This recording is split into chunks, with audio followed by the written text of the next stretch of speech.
자, 전국에 계신 수험생 여러분 반갑습니다. 자, 여러분 이제 우리가 4월 9일 날 시험을 보셨죠? 그리고 아마 이 강의를 보는 수험생 중에는 이제 시험을 준비하는 수험생들도 꽤 많을 겁니다. 그런데 제가 여기서 여러분에게 먼저 말씀을 드릴 거는 이 기출문제를 그대로 또다시 내나요? 절대 그럴 일은 없습니다. 그런데 왜 우리가 이 기출문제를 잘 봐야 되느냐? 기출문제에 어떤 유형의 문제가 나오고 있고 그 다음에 그 문제를 어떻게 접근해야 되는지 이런 거를 여러분들이 정확히 아시고 공부할 방향을 설정을 해야 된다라는 거죠.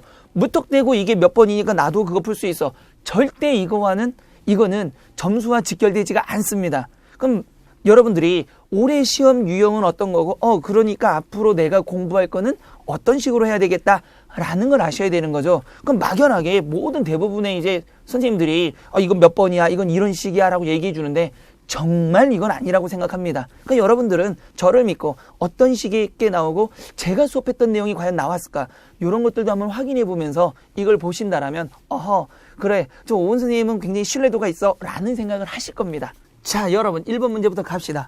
그런데 제가 외래어 표기를 할 때 중요하다고 했던 게 몇 가지가 있습니다. 이런 건 시험에 나올 수 있다라고 했는데 제 강의를 들었던 친구들은 아마 그냥 그대로 맞췄을 거예요. 뭐였냐? 바로 마찰음 표시죠. 이거를 두 가지로 꼭 기억해 둬라 라고 저는 분명히 얘기했습니다. 외래어 표기법에서 마찰음은 뭐에서? 어말에서는 말의 끝에서는 이게 시로 소리가 나고 어말이 아니라 어디? 자음 앞에 온다라면 얘는 뭘로? 슈로 소리를 내야 된다라고 분명히 얘기를 했습니다. 제가. 그러면 봅시다. 어말 앞에 왔죠. 플래쉬가 아니라 플래쉬 어말이 왔으니까 쉬림프라고 돼 있죠. 그런데 봅시다. 어디 와 있죠? 분명히 뭐 앞에? 자음 앞에 오면은 쉬가 아니라 뭐가 되는 거죠? 슈. 그래서 뭐가 된다? 슈림프. 이거를 제가 그렇게 강조했잖아요. 이걸 정확히 듣고 맞다 한 수험생은 바로 찍어버리는 거예요. 몇 번? 2번. 근데 3번 봅시다. 프레젠테이션. 그런데 많은 사람들이 프리에젠테이션 이렇게 얘기합니다. 근데 영어의 발음은 원지 음을 따라간다라는 거 기억나시죠? 영어 발음뿐만 아니라 그 외래어가 원래에 쓰이는 곳, 프랑스에서 쓰이면 프랑스 발음을 그대로 사용해야 되는 겁니다. 그래서 영어의 원래 발음은 어디서 나온 거죠? 잉글랜드. 다 아시잖아요. 그러니까 미국인들은 프리제인테이션 이렇게 하더라도 영어에서 프레젠테이션이라고 하기 때문에 우리는 원지음 발음을 해서 프레젠테이션이 맞는 겁니다. 이해됐나요? 그 다음에 톤. 이 톤도 생각해보세요.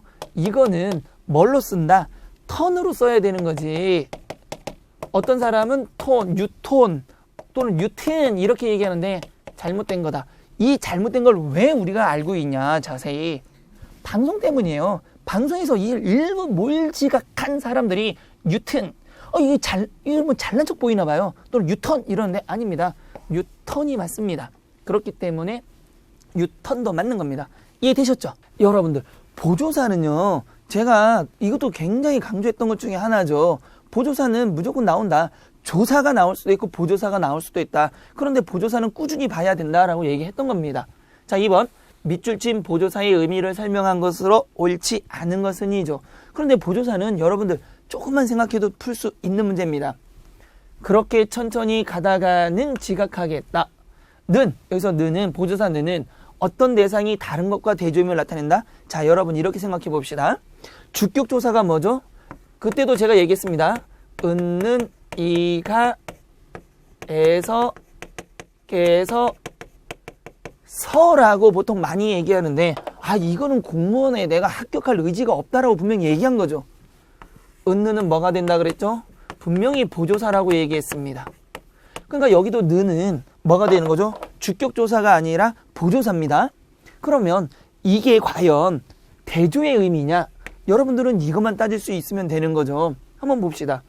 그렇게 천천히 가다가는 지각하는 거죠. 강조죠. 뭘 강조하고 있는 거죠, 지금? 어떤 대상이 다른 것과 대조되는 게 아니라 뭐가 되는 거죠? 이렇게 천천히 가면은 너는 뭐 한다? 지각하는 것을 강조하는 거죠. 그럼요, 선생님. 여기서 제가 하나 물어볼 게 있는데요. 그러면 대조가 되는 거는 뭐가 있을까요? 당연히 대조가 되는 건 뭐가 있을까요? 자, 봅시다. 공부는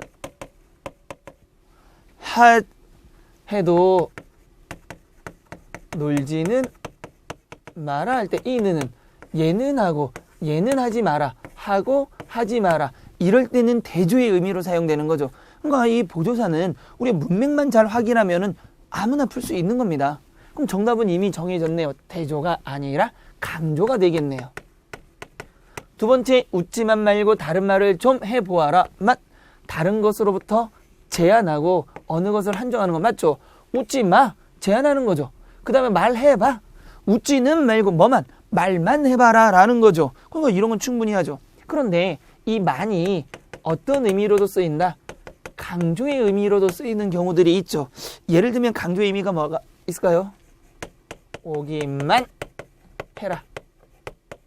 강조죠. 또 어떤 의미도 있을까? 비교의 의미도 있습니다. 그러면 비교의 의미는 어떤 게 있을까요? 안 가느니만 못하다. 비교를 했을 때 안 가는 게 낫다라는 거죠. 가는 거와 안 가는 것 중에 안 가는 게 낫다라는 거. 자, 세 번째. 단추는 단추대로 모아두어야 된다. 대로는 따로따로 구별한다. 맞죠? 단추는 단추대로가 단추는 단추끼리, 단추는 단추 따로 모아둬라. 맞죠? 그러면 대로의 용법 중에서 뭐가 있는 거죠? 앞말에 근거하거나 달라짐이 없음의 의미도 있습니다. 예를 들면 사실대로 말해라. 뭐 이런 문장이 있을 수도 있고요. 또는 그대로 두어라. 이럴 때 대로는 어떤 의미로 쓰인다? 앞말에 근거하거나 또는 의미가 달라짐이 없다라는 것도 사용됩니다. 네 번째, 비가 오는데 바람조차 부는구나. 조차 어떤 것이 포함되고, 그쵸? 비 오는데 무엇도 포함된 거죠? 그 안에 바람까지 포함된 거죠. 그 위에 더한다. 비와 바람. 그러면 뭐가 있는 거죠? 여기에는 눈도 오는데 바람도 분다. 뭐 이런 것도 있을 수 있고. 됐죠? 그러니까 보조사는 여러분 앞으로도 또 나올 겁니다. 근데 이 문제가 아니라 다른 걸로도 나올 수 있다라는 거죠. 어떤 식으로요? 주격조사 뒤에 보조사가 올 수 있다 없다? 있다. 또는 다른 격조사에 보조사가 붙어 나올 수 있다 없다? 있다. 그러면 이건 뭐가 된다? 형태소의 개수와도 연결해서 문제가 나올 수 있다라는 겁니다.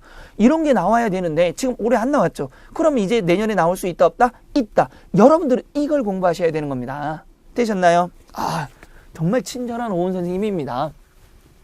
그러니까 많은 선생님들이 기출에 답이 몇 번이다 라고만 설명하는데 그건 아니라고 봅니다. 저는. 왜? 결국은 그거는 답지 보면 누구나 해설할 수 있는 거죠. 그건 아니에요. 자, 세 번째로 갑시다. 다음 상황에 어울리는 한자성어로 가장 적절한 것 그랬죠.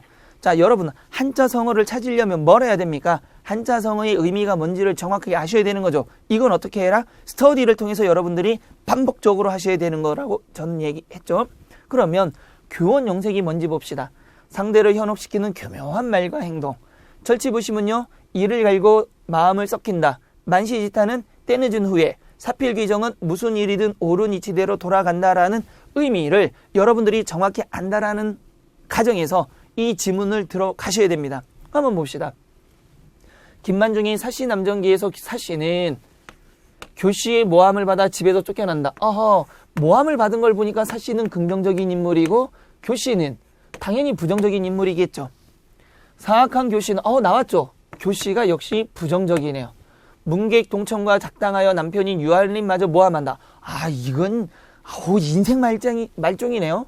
그러나 결국 교씨의 사악함이 만천하에 드러나 유한림이 유배지에서 돌아오자 교씨는 처형되고 사씨는 누명을 벗고 다시 집으로 돌아왔죠. 그러면 결국은 해피엔딩으로 끝나는 거죠. 그러니까 악인은 벌을 받고 선인은 뭐를 받는다? 원래대로 돌아간 거죠. 자, 이런 거를 뭐라고 하냐죠? 상대를 현혹시킨다? 아니죠. 이를 갈고 마음을 썩힌 적 없죠. 왜? 만약에 이를 갈고 마음을 썩히는 절치부심이 되려면 누구? 사씨가 되는데 고전에서는요. 여러분 항상 인물이 평면적 인물입니다. 그래서 긍정적 인물은 항상 부정적 인물에게 처음에 당하게 마련이죠. 그때 뭔가 이를 바닥바닥 깔면서 난 너를 없앨 거야 이런 식의 거 절대 안 합니다. 참고 기다리다가 결국은 뭐가 된다?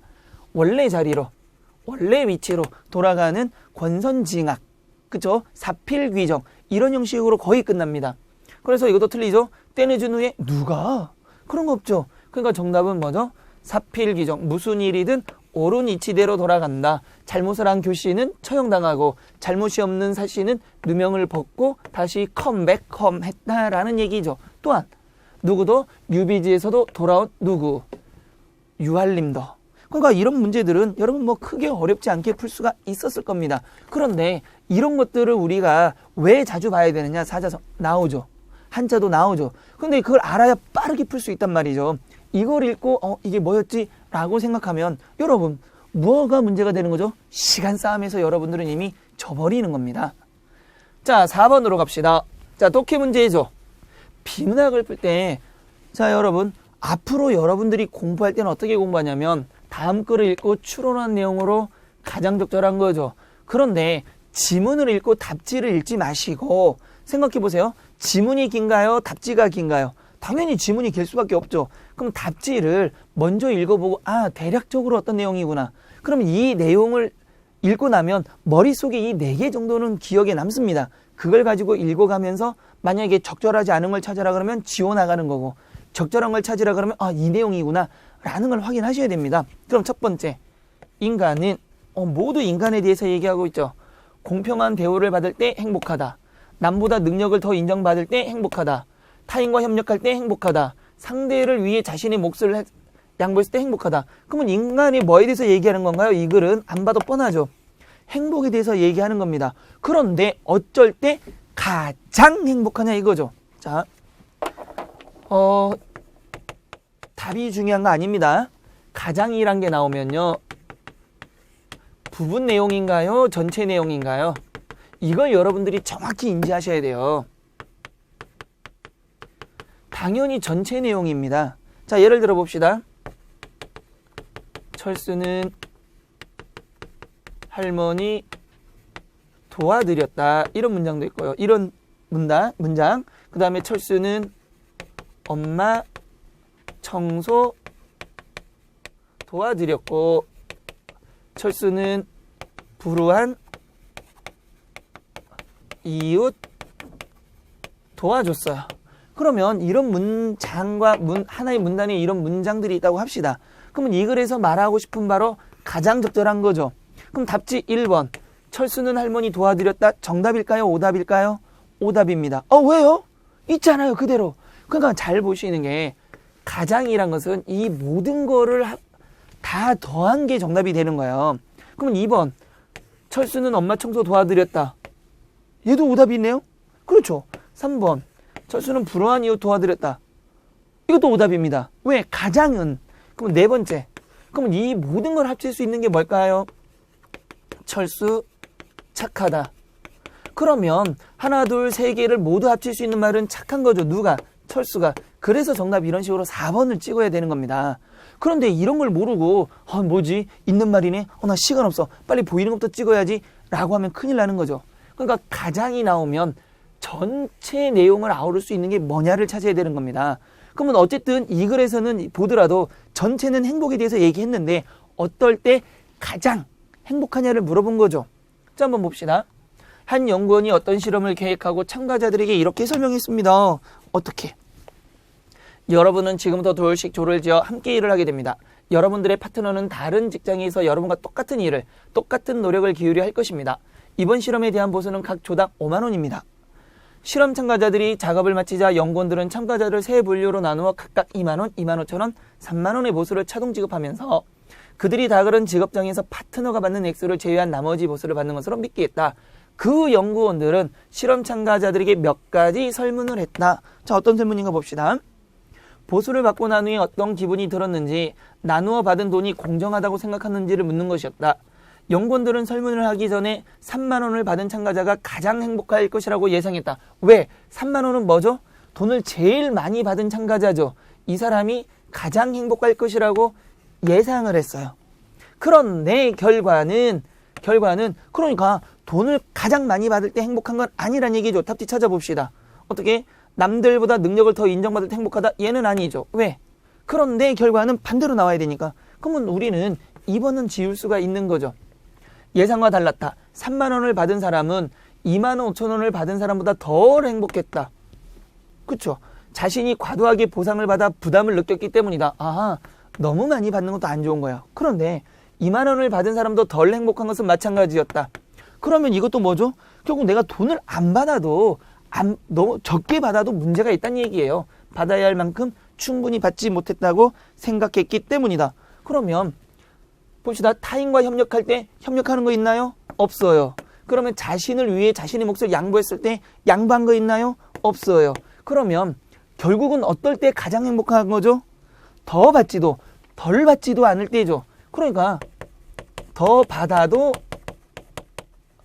행복 안 하고 덜 받아도 행복하지 않은 거죠. 이 말을 뒤집어 보면 적당히 받는 거. 그러니까 너무 과도하게 자기에게 뭐가 있어도 부담이 되고 너무 과도하게 자기의 능력을 뭐 해도 무시해도 안 좋은 거죠. 그러면 공평한 대우를 받을 때 더 행복하다. 그러면 정답 몇 번? 1번 찍으면 되는 거죠. 여러분 이 문제는 생각을 좀 하게 만든 문제입니다. 되셨나요? 자, 5번으로 갑시다. 그러니까 이 짧은 시간에 제가 여러분들에게 문제를 보는 법을 아주 나름대로는 말씀을 드리겠지만 이야기를 해주겠지만 길게 얘기를 할 수 없단 말이에요. 이거는 제가 수업 시간에 늘 했던 거죠. 그 방식을 따랐던 수험생이라면 쉽게 맞출 수 있었던 겁니다. 자, 5번. 다음의 필자가 궁극적으로 가장이죠. 이것도 궁극적으로 강조하는 내용으로 가장 적절한 겁니다. 자, 한번 봅시다. 뭐부터 봐야 된다? 답지를 먼저 보는 게 가장 우선이죠. 여행할 때는 로마를 가장 먼저 보는 것이 좋다. 문명을 반성적으로 볼 수 있는 무엇이 필요하다?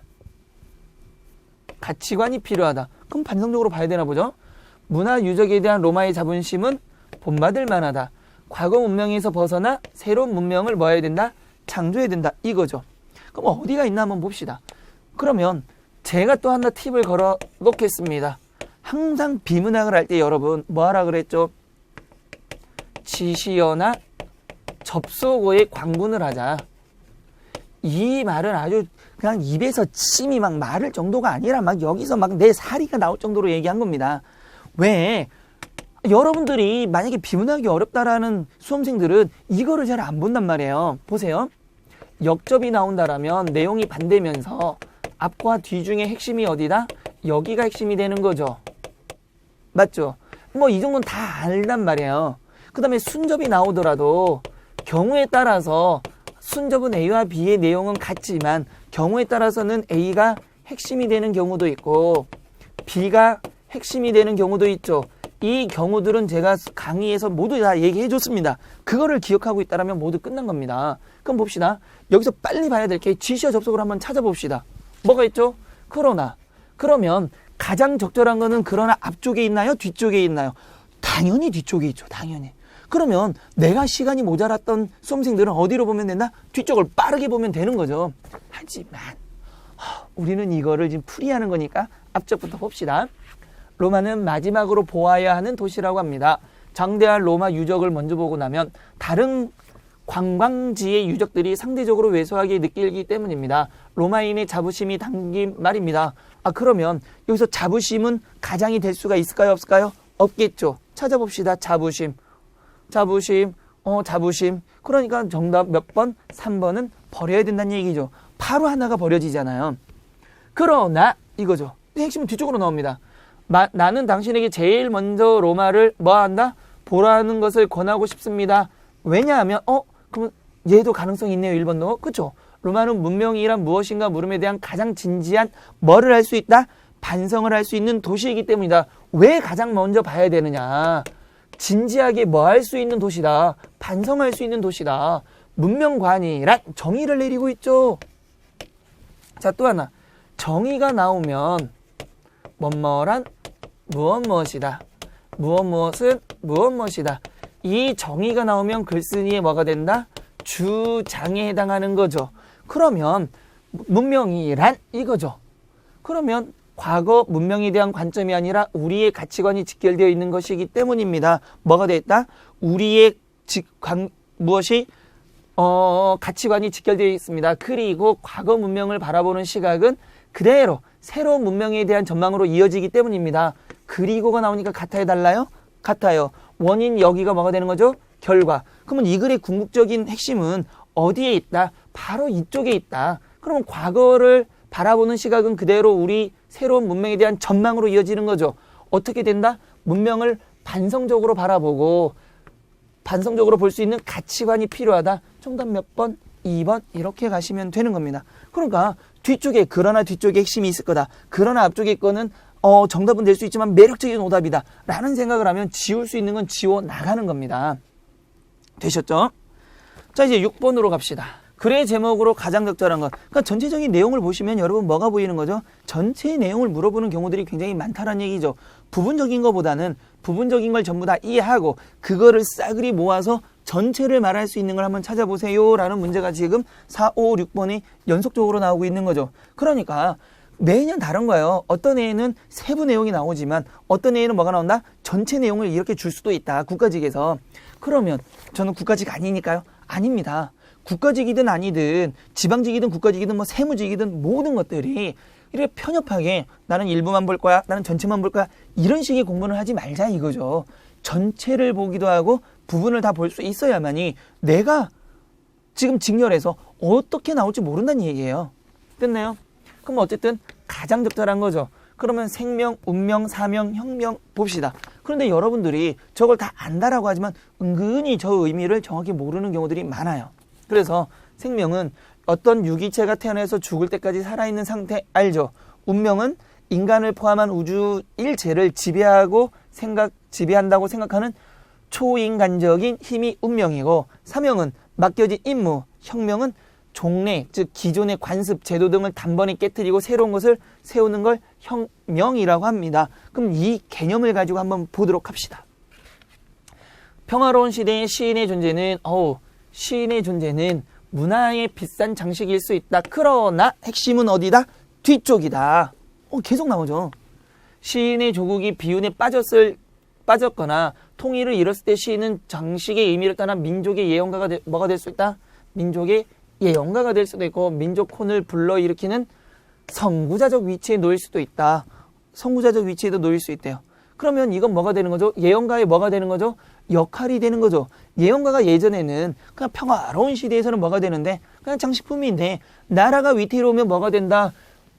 예언가도 되고 또 민족혼을 불러일으키는 선구자도 된다. 그러면 그것만 보더라도 뭐가 되는 거죠? 이거는 역할과 관련된 게 뭐냐? 이겁니다. 역할이란 게 뭐죠? 자기가 해야 될 임무와 책임이죠. 그것만 여러분들이 알고 있다 하더라도 정답 몇 번을 찍을 수 있다? 사명. 정답 3번 끝. 다 안 읽어도 되나요? 보세요. 예를 들면 같은 말인가요? 다른 말인가요? 같은 말입니다. 그럼 앞에 내용을 부연해 주는 거죠. 또한이니까 자 지시어 접속어만 따라가 봅시다. 또한이니까 내용은 안 바뀌고 첨가만 더하겠다는 얘기죠. 이 내용을 벗어난다, 벗어나지 않는다? 벗어나지 않는다라는 얘기입니다. 그러면 결국은 내가 여기부터 여기까지 봤을 때 전부 예시고 이거에 대한 또 다른 예시니까 핵심은 뭐다? 예언가나 선구자가 되는 역할, 시대에 따른 역할을 해야 되는구나. 그러면 역할과 가장 유사한 생명이냐, 운명이냐, 사명이냐, 혁명이냐. 혁명도 될 수 있지 않나요? 아니죠. 혁명이 되려면 이런 게 아니라 기존에 있던 걸 깨부셔야 되는데 기존에 있던 게 아니죠. 바뀐 환경에서 내가 시인이 해야 되는 임무, 역할을 얘기하는 거니까 정답은 몇 번? 3번. 이렇게 가시면 되는 겁니다. 그러니까 이거는 제가 수업할 때 전부 어떻게 보라고 얘기했던 방법이잖아요. 별거 없죠. 넘어갑니다. 7번. 자, 시.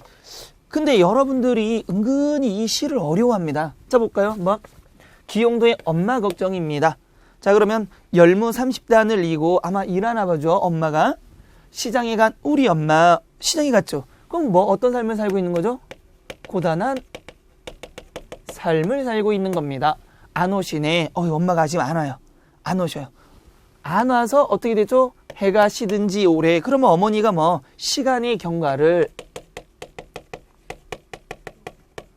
무엇으로? 시들었다고 하니까 시각적으로 표현한 겁니다. 시각적으로 표현해 준 거. 그럼 어머님이 오래도록 돌아오지 않는다라는 것을 어떻게 시간이 흐른 거죠. 시각적으로 보여줬네요. 나는 찬밥처럼 찬밥처럼. 그럼 나 이꼴 누가 되는 거죠? 찬밥이 되겠죠. 방에 담겨서. 그쵸? 그러면 찬밥이란 건 따뜻한 방이 아니라 따뜻한 밥이 아니라 식은 밥이죠. 그러니까 어떻게 된 거죠? 가난을 상징하기도 하고. 아무리 천천히 숙제를 해도, 자, 조심하셔야 됩니다. 천천히 숙제를 하는 건 왜 숙제했죠? 엄마 기다리니라고. 그러니까 오지 않는 엄마를 기다리려고 하니까 지겹죠. 그러니까 천천히 숙제한 겁니다. 엄마를 기다리느라고. 엄마 안 오시네. 배추잎 같은 발소리 타박타박 안 들리네. 배추잎 같은 발소리 엄마 발소리죠. 그 다음에 봅시다.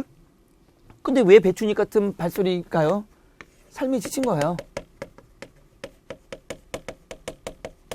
안 들리네. 어둡고 무서워. 금간 창 틈으로 고요히 빗소리. 아이고, 창이 금이 갔어요. 가난하네요.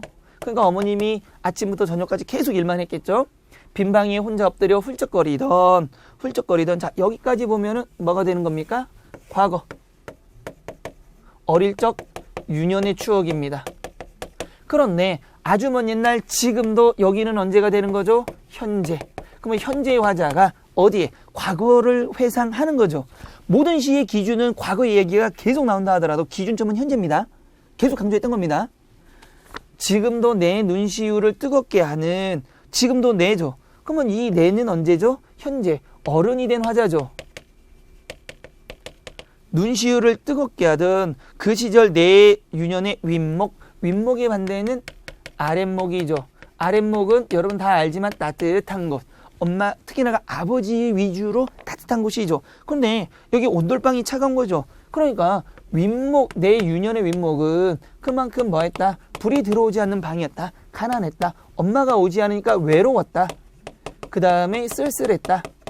뭐 이런 추억들을 많이 하는 겁니다. 그런데 기억, 리을의 시의 흐름에 맞게 설명한 것으로 적절하지 않은 거죠. 기억, 해가 지고 밤이 깊어간 무엇의 시간의 경과 문제 없습니다. 니은, 찬밥이죠. 관심받지 못해 외로운 상황 맞죠? 왜? 아무도 없으니까 관심 못 받은 건 맞죠? 근데 여기서 갑자기 어머니한테 관심 아닙니다. 그렇게 생각하면 안 돼요.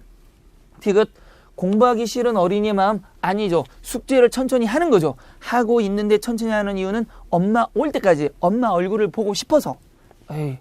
이건 아니죠. 4번 리을, 금간 창틈으로 고요한 빗소리. 넉넉하지 않은 가정 형편. 그러니까 창문이 금이 가도 아직 고치지 못하는 거죠. 돈이 없어서. 됐습니다. 자, 넘어가셔서 8번으로 봅시다. 천상병 시인의 귀천입니다. 이 시는 좀 독특하죠. 사실은 귀천은 우리나라 시 중에 죽음에 대한 이야기들이 굉장히 많습니다. 그런데 죽음을 긍정적으로 보는 몇 개 안 되는 시 중에 하나가 바로 천상병의 귀천이라는 겁니다. 이 천상병이라는 시인 자체가 굉장히 좀 우리와는 좀 다른 삶을 살았죠. 그 이전에는 굉장히 천상병 시인이 좀 난해했습니다. 그런데 뭐 민주화로에서 이렇게 하다가 가가지고 고문을 받고 약간 이렇게 정신적인 충격을 받은 후에는 이런 시들을 쓴 거죠. 자, 어쨌든 밑줄친 단어가 상징하는 것과 가장 유사한 겁니다. 한번 봅시다. 나 하늘로 돌아가리라. 뭐뭐하리라. 뭐뭐하리라.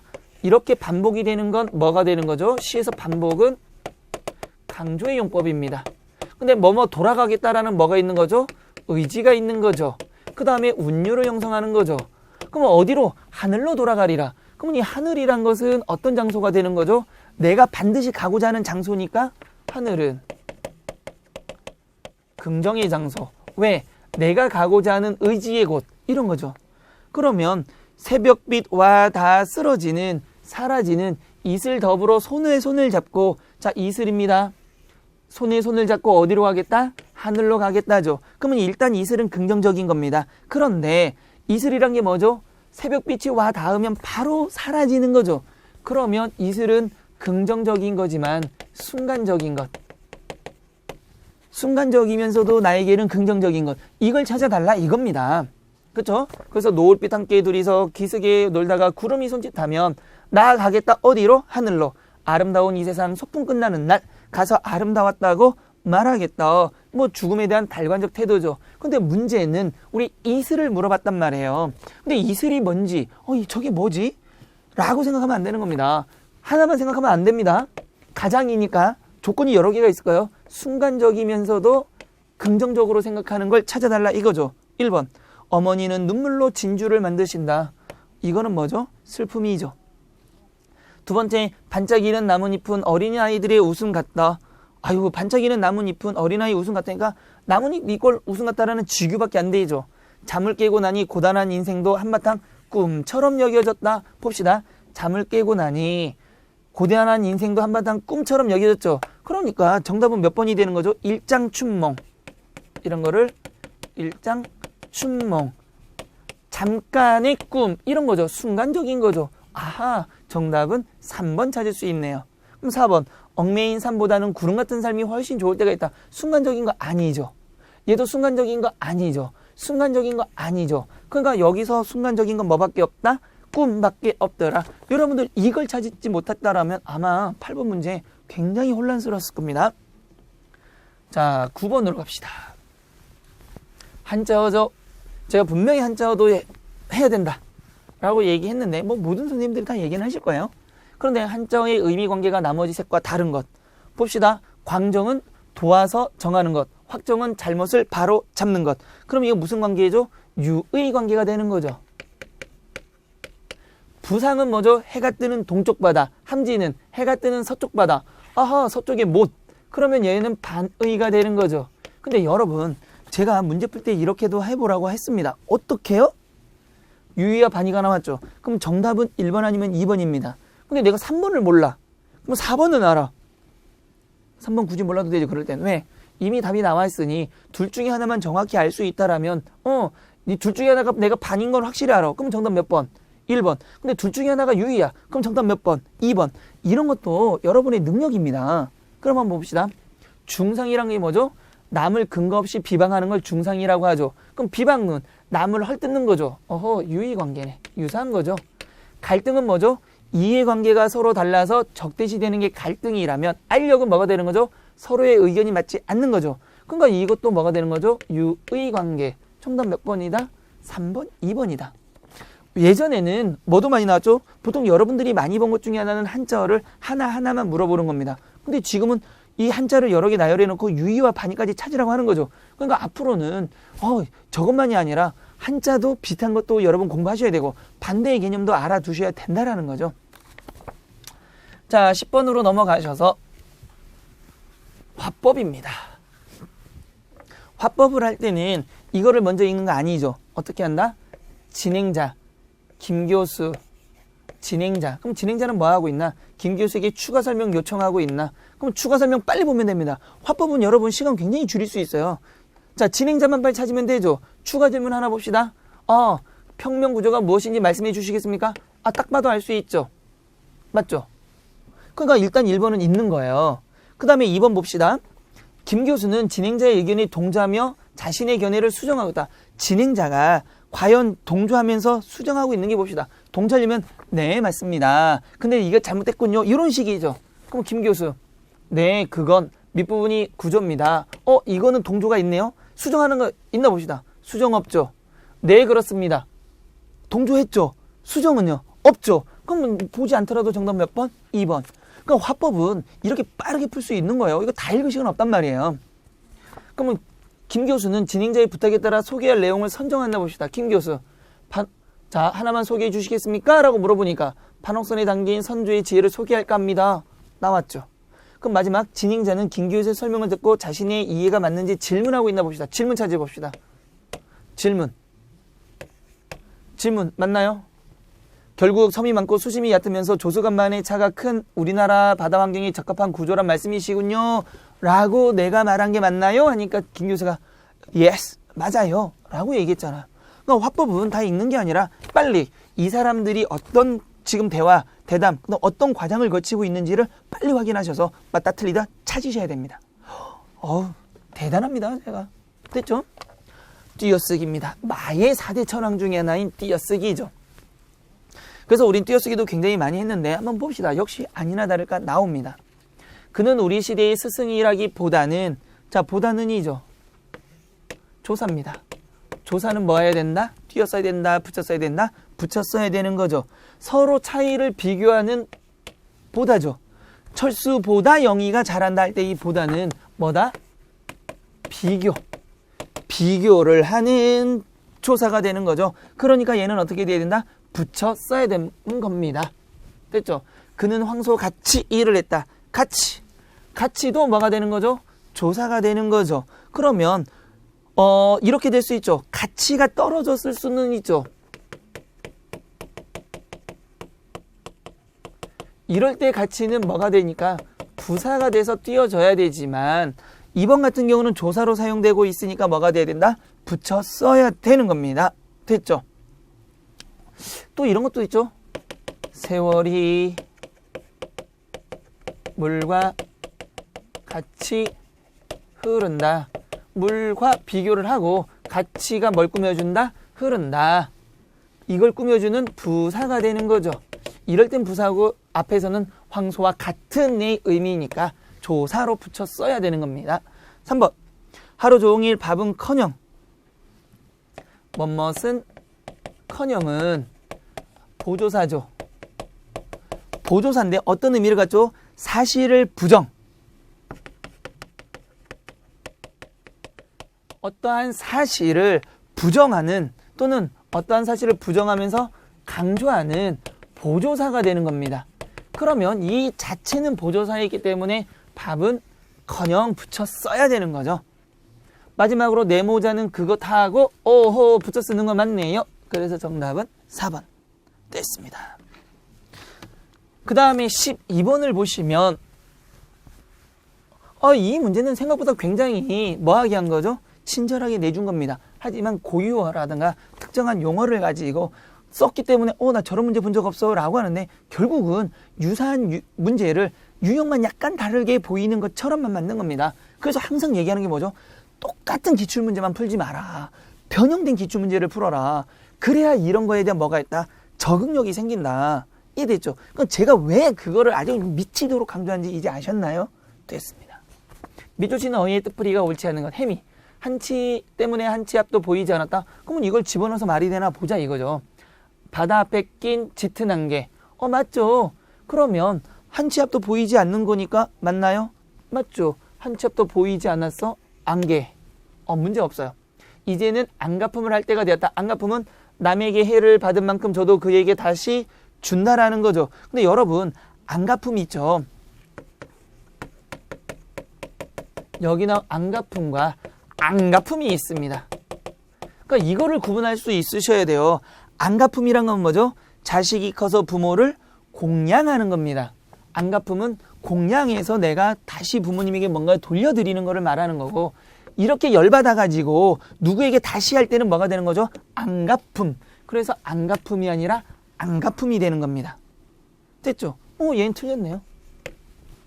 그는 울타리는 오랫동안 살피지 않아 영 볼성은 남에게 보이는 체면이나 태도 맞습니다. 문제가 없는 거죠, 이것도. 상고대는 뭐죠? 나무나 풀에 내려 눈처럼 된 소리. 상고대가 있는 풍경을 만났다. 맞습니다. 상고대 그대로 쓰시는 거 맞고요. 그러니까 안갚음과 안갚음의 차이를 단순하게 물어본 겁니다. 넘어가셔서 13번. 이 표준어에서 여러분 헷갈리는 게 귓밥, 장단지, 눈초리, 콧망울. 은근히 다 헷갈리는 거예요. 은근히. 자, 봅시다. 콧망울은 뭐가 되는 거죠? 코 플러스 망울이 맞는 건가? 코 플러스 방울이 맞는 건가? 이거 완전히 미치는 겁니다, 이제. 코 방울은 뭐가 되는 거죠? 코 플러스 방울입니다. 콧방울은 여기다가 여기 볼록 튀어났죠? 이게 방울처럼 볼록 튀어나니까 콧방울입니다. 그래서 망울이 아니라 방울. 그런데 이 뒤에 소리가 무슨 소리가 나죠? 된 소리가 나죠? 그래서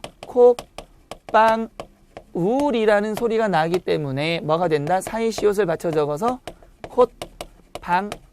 콧방울이라고 적어야 되는 겁니다. 망울이 아니라 방울이 되는 거죠. 됐나요? 근데 얘의 표준 발음은 뭐가 되는 거죠? 콧방울도 맞고 또 뭐도 된다? 콧방울도 맞습니다. 그러니까 이제는 여러분 이런 걸 아셔야 돼요. 표준 발음이 두 개인 경우들이 있죠. 분명히 사이소리 현상에서 시내가 다 되죠. 이런 것도 제가 수업 시간에 분명히 강조했습니다. 나올 수 있다. 그런데 지금 이거는 뭐가 나온 거죠? 단순하게 망울과 방울 중에 뭐가 맞냐를 물어봤죠. 근데 다시 한번 난다라면 뭐가? 다음 중 표준 발음 중에서 두 가지가 허용되지 않는 것. 이런 거 얼마든지 나올 수 있다라는 거죠. 그러니까 여러분들은 지금 기출문제 분석을 하면서도 앞으로 여러분들이 공부해야 될 방향성까지 제가 다 제시해 주는 겁니다. 얼마나 친절합니까? 이런 선생님을 믿으셔야죠.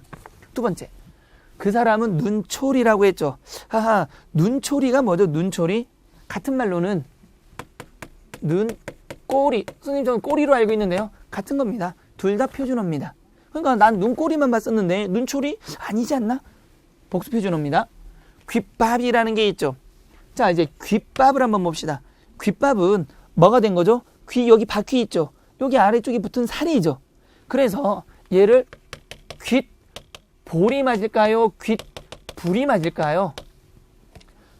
보통 여러분들이 귓볼 하는데 볼 아닙니다. 귓불입니다. 귓밥 대신에 귓불이라고도 씁니다. 그러면 얘도 귀 플러스 밥이죠. 그래서 발음은 귓밥도 되고 뭐도 된다?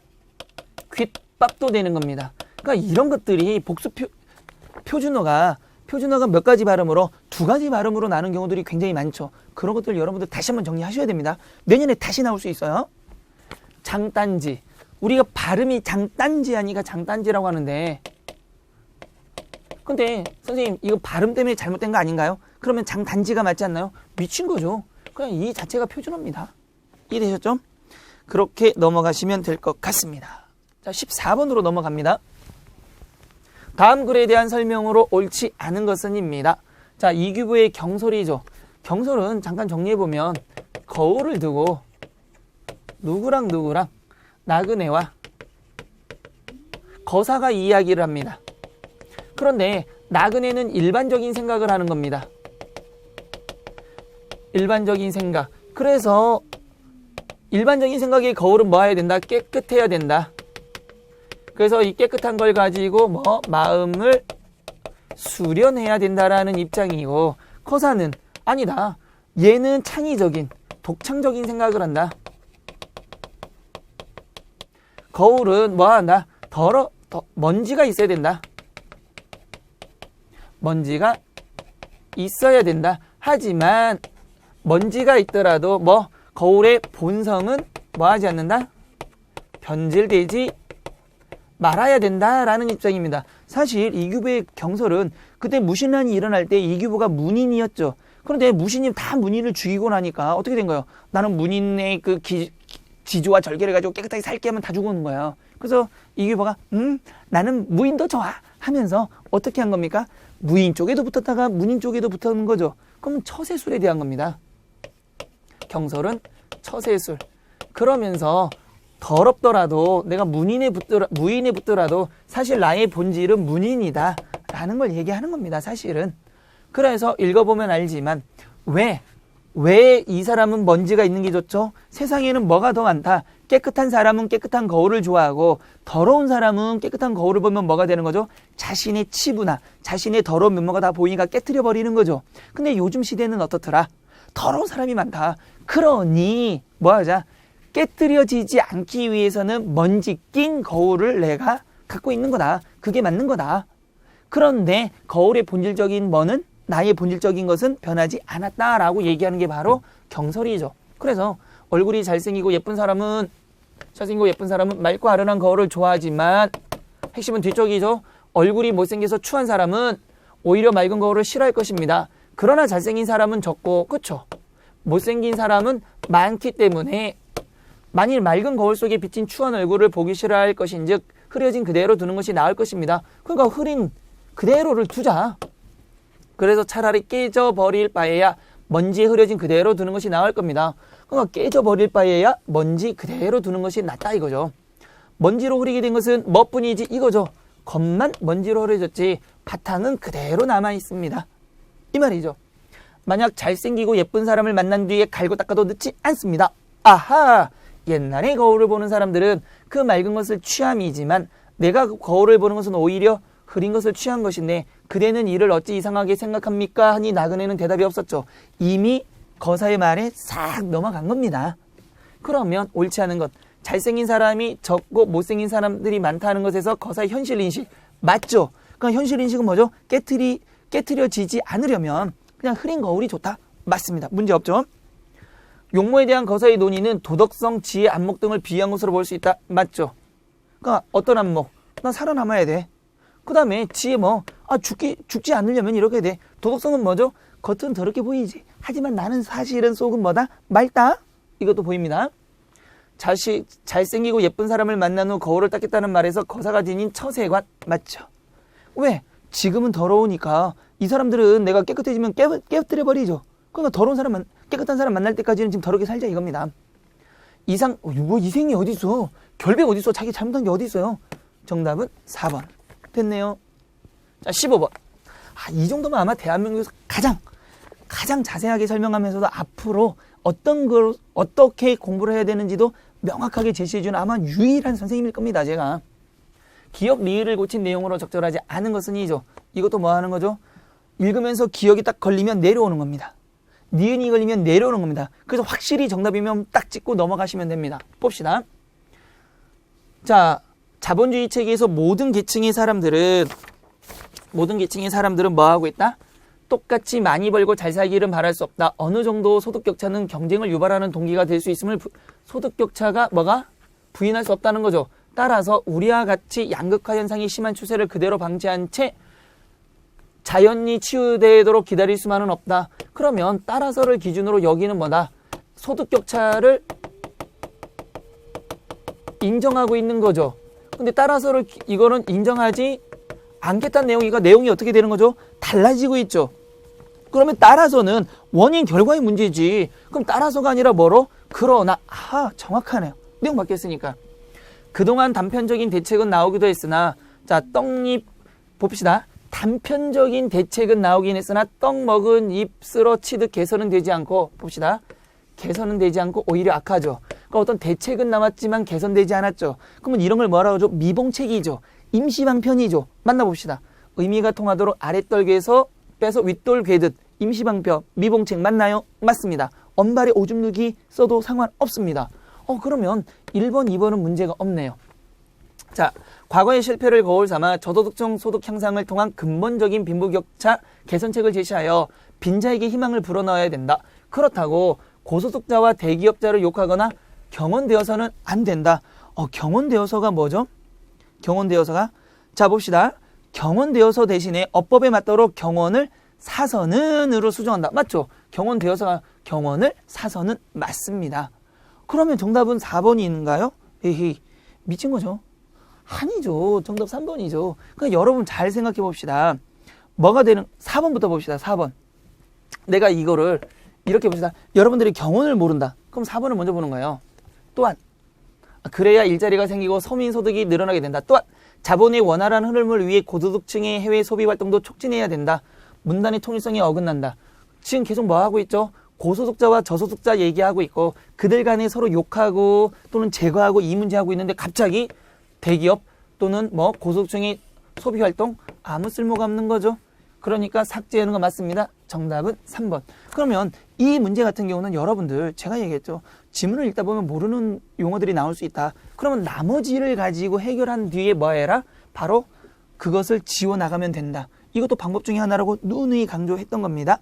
그래서 정답은 몇 번으로 가면 된다? 3번으로 가면 되는 겁니다. 자, 16번으로 넘어가겠습니다. 암긴 문장. 저거는 분명히 암기하라고 어디에선가 나온다고 분명히 얘기했던 겁니다. 그러면 암긴 문장이 주성분. 우리는 주성분과 부속성분이란 게 있죠. 주성분은 뭐가 있는 거죠? 어가 붙는 거죠. 주어, 목적어, 보어, 서술어의 기능을 하는 게 바로 주성분이고 그 다음에 관형어, 부사어 이런 것들은 부속성분이죠. 자, 암긴 문장이죠. 그 학교는 교정이 넓다죠. 그럼 이게 뭐가 되는 거죠? 왜 여기다 미주셨니? 그 학교는 교정이 넓다죠. 그러면 이거 서술부에서 서술절이죠. 그래서 교정이 넓다니까 주어와 서술어가 또 있죠. 그럼 뭐의 기능을 하는 거죠? 얘는 서술어의 기능을 하는 겁니다. 그러면 서술어의 기능 여기 들어왔네요. 농부들은 비가 오기를 학수고대 했다죠. 그럼 농부들은 비가 여기죠. 비가 오다에다가 뭐가 온 거죠? 기, 명사절로 암겼죠. 명사절로 암기고 그 다음에 뭐가 온 거죠? 르이니까 뭐의 기능을 한다? 명사절인데 목적어의 기능을 한다. 맞죠? 그러니까 이거 외우면 무조건 맞는다고 얘기했던 겁니다. 그 다음에 아이들이 놀다 간 자리죠. 그럼 아이들이 놀다 간. 아이들이 놀다죠. 그 다음에 니은이 왔죠. 무슨 절이죠? 관형절이죠. 그럼 관형절은 무조건 뭐의 기능으로만 쓰이는 거죠? 관형어의 기능으로만 쓰이죠. 그러면 얘는 주성분이 아니라 부속성분이 되는 거죠. 근데 자리인데 어떤 자리죠? 아이들이 놀다 간 자리. 동격 관형절이죠. 그러니까 이거 계속 했단 말이에요. 시험에 나온다라고 계속 얘기했던 거예요. 나와버렸잖아요. 이거 어떡해요. 너무 잘 맞추는 것 같지 않아요? 대화가 어디로 튈지. 그러면 이건 뭐가 되는 거죠? 아무도 모른다니까 리을지죠. 서술어가 몰랐다는데 무엇을 모르는 거죠? 어디로 튈지를 모르는 거죠. 그러니까 무엇을 모르는 거죠? 어디로 튈지를 모르는 거죠. 무슨 기능? 목적어 기능. 그러면 서술어, 목적어, 관형어, 정답 몇 번? 3번 끝. 이런 식이죠. 자, 16번. 또 한자죠. 밑줄 친 어휘의 한자가 옳지 않은 것은, 자 봅시다. 처음에 사주, 남을 뒤에서 부추겨 나쁜 일을 하도록 하는 겁니다. 그쵸? 그러면 그는 적의 사주를 받아 내부 기밀을 염탐했다. 문제 없죠. 니은이 뭐죠? 간섭이죠. 간섭은 뭐가 되는 거죠? 자, 남의 일에 지나친 간섭을, 근데 한자를 보면 간섭이 아니라 어떻게 써야 되는 거죠? 방패 간자에다가 건널 섭을 해서 관계없는 남의 일에 부당하게 참견을 한다. 정답은 2번입니다. 그러니까 올해 이 국가직 문제 같은 경우는 단순하게 한자를 내는 경우도 있고 한자와 한자의 유의 반의 관계도 내고 있죠. 그러니까 다양하게 지금 문제가 나오고 있다는 얘기입니다. 우리는 지금 이런 걸 많이 봤단 말이에요. 그래서 제가 기출 변형할 때도 얘기했던 게 뭡니까? 그냥 기출만 하지 마라. 이렇게도 나올 수 있다. 다 나왔잖아요. 그때까지는 제 말을 안 믿지만 다 나오잖아요. 이제 선생님을 이제부터 믿을게요. 진작 믿죠 좀. 자 봅시다. 그 다음에 그 선박은 결함, 부족하거나 완전하지 못한 건 맞고요. 척결, 살을 도려내고 뼈를 발라낸다라는 말에서 나온 거죠. 그래서 정답은 몇 번이다? 2번으로 가시면 됩니다. 자 18번.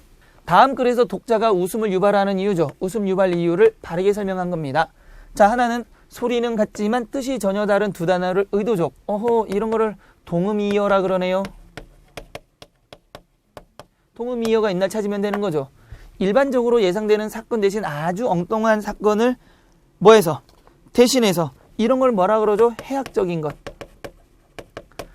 묘사하는 대상의 우스꽝스러운 상태를 충분한 거리를 유지한 채 객관적으로 전달해서 여기는 객관적 전달 때문인가. 어떤 단어를 보통 쓰이는 보통의 의미 대신 글자 그대로 의미로 잘못 받아들여서 이 네 가지 중에 하나라는 얘기인데 개의 몸에 기생하는 진드기가 있다.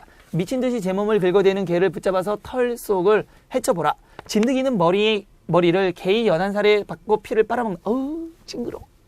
머리와 가슴에 붙어 있는데 어디까지가 배인지 꼬리인지도 분명하지 않다. 수컷의 몸 길이는 2.5mm, 암컷은 7.5ml쯤으로 핀셋으로 살살 집어내지 않으면 몸이 끙끙 버린다. 더러워. 됐죠? 한 번 박은 진드기의 머리는 돌아 나올 줄 모른다. 죽어도 안으로 파고들다가 죽는다. 나는 그 광경을 몰두라. 이 몰두가 원래는 어떤 의미죠? 몰두는 어떤 일에 온 힘을 다해서 뭘 한다라는 건데 여기서는 몰두를 뭘로 쓴 거예요? 진드기가 피 빨아먹는 거. 그러니까 같은 단어인데 이 몰두를 뭐라고 한 거죠? 그 우리가 쓰는 의미 그게 아니고 그대로 받아들여서 이 몰두는 뭐가 되는 거죠? 진드기가 빨아먹는다고 얘기하는데 몰두 진드기가 진짜 그렇게 하는 거야? 진드기 진짜 대단한데 라고 얘기하는 거죠. 그 정답 몇 번? 4번 이렇게 가시면 되는 겁니다. 자 넘어가셔서 이제 19번. 자 여러분 소설 할 때도요. 일단 가장 기본적으로 문제 낼 수 있는 게 뭐라 그랬습니까? 서술자의 문제라고 제가 분명히 얘기했습니다. 서술자는 1인칭과 3인칭을 구별해라. 그것들이 많이 나온다. 그러면 기출에도 보였었다. 다시 나올 수도 있다. 정말 생각을 잘 하시면 금방 풀 수 있었던 겁니다. 서술자죠 분명히. 서술자죠. 그러면 일단 한번 봅시다. 가장 적절한 거예요. 그들은 계속 뭐 했죠? 나는 이러고 있죠. 그러면 일단 뭐죠? 내가 지금 들어왔나요? 안 들어왔나요? 들어왔죠. 그러면 작품 밖, 작품 속, 작품 밖, 작품 속이니까 박 버리고 박 버리니까 몇 번밖에 안 남는다. 2번, 4번밖에 남지 않는다는 얘기입니다. 근데 2번, 4번 중에 이제 찾아 나가셔야 되는 거잖아요. 그러면 4번 봅시다. 작품 속의 서술자가 작품 밖의 서술자와 교차하면서 그러면 여기서 작품 밖의 서술자가 나왔나만 따지면 되는 거예요. 그들은 여전히 그들은 뭐죠? 내가 보는 그들이죠. 그래 촌에 가면 위험하지 않는가요? 조선에 처음 간다는 시골자가 또다시 누가 보는 거죠? 내가. 멀려 어디 가든 조금 더 염려 없이다. 생번이라 해도 요번은 온순한 데다가 가는 곳마다 순사요 헌병인데 손 하나 깜짝할 수 있나요? 그걸 보면 데라우트 이상이 참 손아김도 세지만 인물은 인물이야. 매우 강력한 누가 본 거죠? 내가. 그래 촌에 가면 뭐 할 거야? 할 거 많지요. 하하. 표독한 위인이 충동질을 하는 수작이다. 누가 말하는 거죠? 내가. 그러면 교차 없네요. 그거 안 읽더라도 정답 몇 번? 1번 끝난 거죠. 그럼 이제 봅시다. 작품 속에 등장하는 인물, 내가 다른 인물 관찰해서 누구를? 이 사람들을 싸가지 없는 쪽발이 인물들을 관찰하면서 이야기하는 거죠. 끝. 그러니까 이거 가르쳐 줬잖아요. 됐죠? 마지막 20번 문제입니다. 자 봅시다. 다음 글을 근거로 할 때 보기의 대화에서 니은이 대답이 갖는 특성으로 뭐한 것은 적절하지 않는 겁니다. 봅시다. 자, 니은을 보니까 그라이스는 원활한 대화 진행을 위한 요건으로 4가지 협력 원리. 그럼 4가지 협력 원리를 찾으셔야 되죠. 첫째, 주고받는 대화의 목적에 필요한 만큼 정보를 제공하고 필요 이상의 정보를 제공하지 말라는 양의 경률. 그러니까 정보를 필요한 만큼만 주라는 거고, 둘째, 진실한 정보만을 제공하도록 하는 것. 그래서 불충분한 증거를 제공하지 말라는 질의 경률.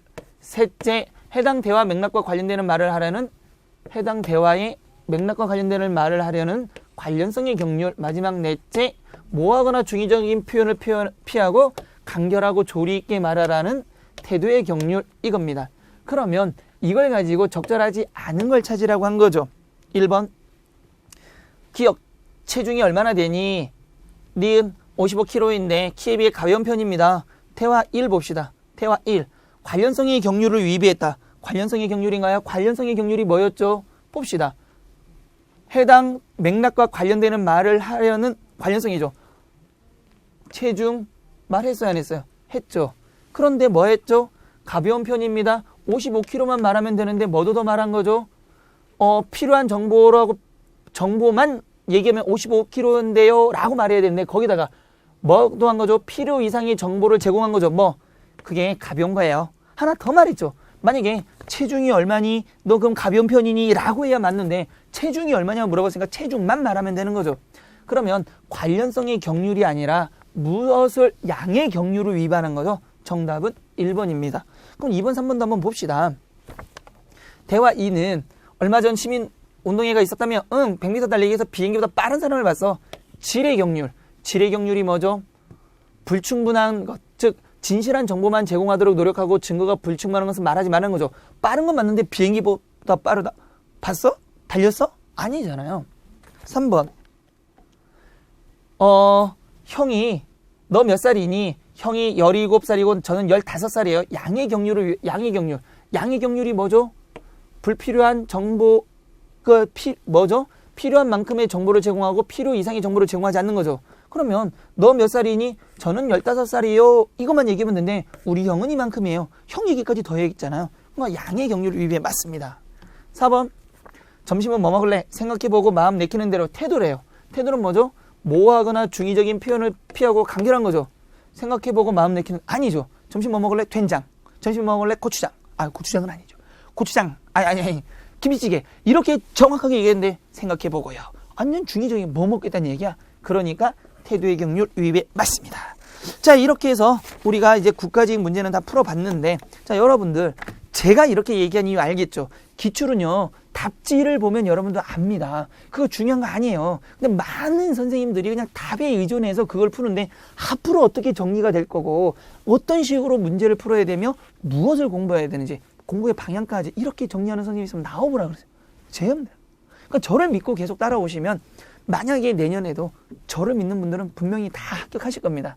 이해됐죠? 자, 이래서 우리가 오늘 국가직 문제풀이는 다 해봤고요. 자, 어쨌든 시험 보시느라고 대단히 고생들 많으셨고 앞으로 시험 보시는 분들은 이 강의를 들으시고 어떤 식으로 정리해야 되는구나를 꼭 한번 확인해 보시기 바랍니다.